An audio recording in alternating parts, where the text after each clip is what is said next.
Romney. Senator Romney. Why would you not pursue elected re-election? You know, I considered my age and the fact that at the end of a second term I would be in my mid-80s, and I think it's time for guys like me to get out of the way and have people in the next generation step forward, because they're going to be shaping the world they're going to be living in. And over the last a couple of decades, people of my age, the boomers, have done pretty well for ourselves. We voted for all sorts of benefits and programs for us, and we haven't paid for them.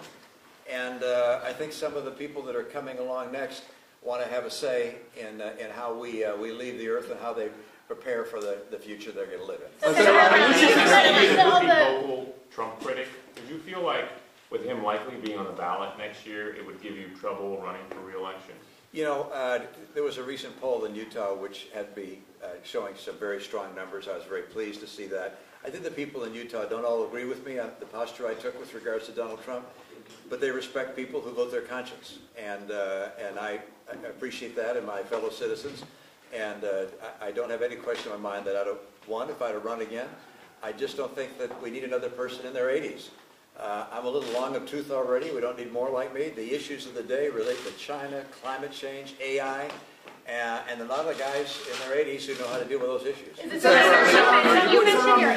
You mentioned your age as one of the reasons for not running for re-election. Is that a nice way to say to some of your colleagues who are older that maybe it's time for them to step down as well? Well, everybody's going to make their own decision, of course, and consider their own circumstances. I just looking at my age and where I am, I wish, if I knew that I was going to be like Chuck Grassley and be able to be vigorous and dynamic into my 90s, I might have reached a different decision, but you never know.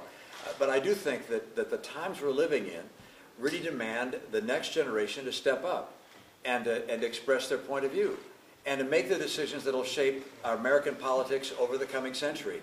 And just having a bunch of guys that were around, the baby boomers, who were around in the post-war era, we're not the right ones to be making the decisions for tomorrow.